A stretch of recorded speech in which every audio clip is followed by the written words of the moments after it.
भाजपा प्रत्याशी शशांक मणि के समर्थन में वोट मांगने पहुंचे देश के रक्षा मंत्री राजनाथ सिंह ने दिया बड़ा बयान। कहा कि कांग्रेस पार्टी डायनासोर की तरह चुनाव के बाद लुप्त हो जाएगी। समाजवादी पार्टी पूरी तरह साफ पार्टी हो जाएगी।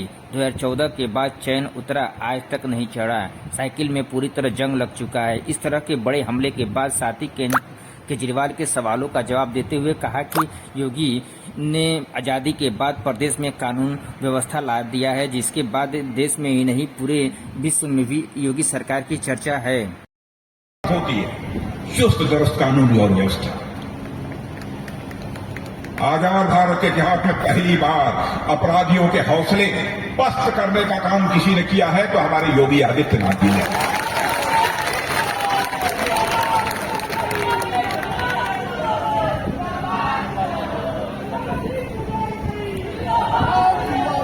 और आपको जानकारी नहीं होगी, इसकी चर्चा हिंदुस्तान के सभी राज्यों में होती है।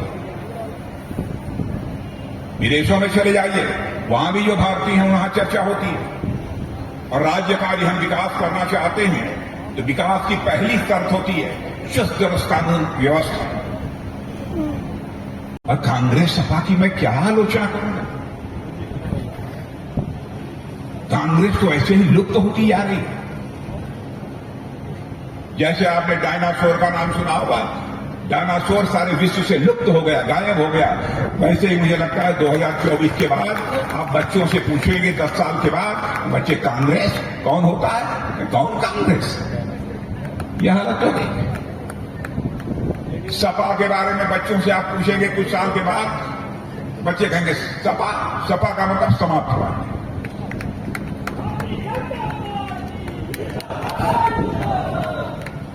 अब भाइयों, समाजवादी पार्टी का चेन, साइकिल का चेन जो 2014 में एक बार उतरा तो 2017 के विधानसभा चुनाव में भी नहीं चढ़ पाया, 2019 के लोकसभा में भी नहीं चढ़ पाया, 2022 के विधानसभा चुनाव में भी वह चेन चढ़ नहीं पाया। 2024 के चुनाव में बहनों भाई उसमें जंग लग चुकी है। अब साइकिल पर चेन चढ़ने का दो सवाल है।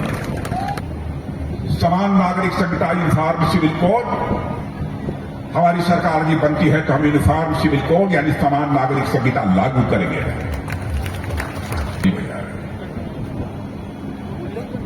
पीओके बहनों भाइयों, 3 साल पहले सेना के जवानों को संबोधित करते हुए मैंने कहा था पीओके को लेने के लिए भारत को आक्रमण करने की जरूरत नहीं पड़ेगी। अरे पड़ोसी देश हम काहे को आक्रमण करें?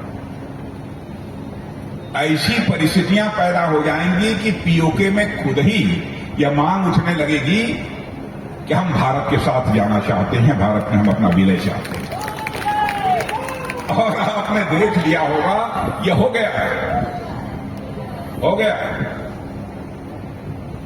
और मैं अंतर्राष्ट्रीय human rights commission, international human rights commission से भी मैं कहना चाहता हूं, मैं अपील करना चाहता हूं इस मंच से, मानवाधिकार का जिस तरीके से पीओके में उल्लंघन हो रहा है, इसका संज्ञान क्यों नहीं है अंतर्राष्ट्रीय मानवाधिकार आयोग लेता है? अंतर्राष्ट्रीय मानवाधिकार आयोग, इंटरनेशनल ह्यूमन राइट्स कमीशन को इसका संज्ञान लेना चाहिए, क्यों नहीं लेती? वहां नारेबाजी हो रही है। खाने के लिए, पैकेट्स के लिए मारामारी होती है। अब बताइए, हम पड़ोसी देश हैं, क्या यहां पर खाने के पैकेट के लिए कभी मारामारी होते हुए आपने देखा है भारत में? दुनिया की कोई ताकत नहीं रोक सकती। बहनों भाइयों, हम विश्व की महाशक्ति बनना चाहते हैं तो किसी दुनिया के देश पर कब्जा करने के लिए नहीं, आक्रमण करने के लिए हम विश्व की महाशक्ति नहीं बनना चाहते। क्योंकि हमारे ऋषियों और मनीषियों ने इसी भारत की धरती से वसुधैव कुटुंबकम का संदेश दिया है। हम भारत की सीमा में रहने वाले लोगों को ही अपने परिवार का सदस्य नहीं मानते हैं, बल्कि विश्व की धरा पर रहने वाले लोगों को अपने परिवार का सदस्य मानते हुए वसुधैव कुटुंबकम का संदेश सारे विश्व को, दुनिया के किसी देश की धरती से गया है तो हमारे और आपके देश की धरती भारत से गया है। हम विश्व की महाशक्ति बनना चाहते हैं, किसी पर आक्रमण करने के लिए नहीं। किसी देश पर कब्जा करने के लिए, बल्कि विश्व कल्याण के लिए हम विश्व की महाशक्ति बनना चाहते हैं। अब भारत विश्व की महाशक्ति बन रहा है। देश का रक्षा मंत्री होने के नाते मैं आपको बतलाना चाहता हूं, बहनों भाइयों, भारत अब कमजोर भारत नहीं रहा। भारत अब दुनिया का ताकतवर देश बन चुका है। हम लोग किसी को आंख नहीं दिखाते, लेकिन यदि किसी ने भारत को आंख दिखाने की कोशिश की तो उसका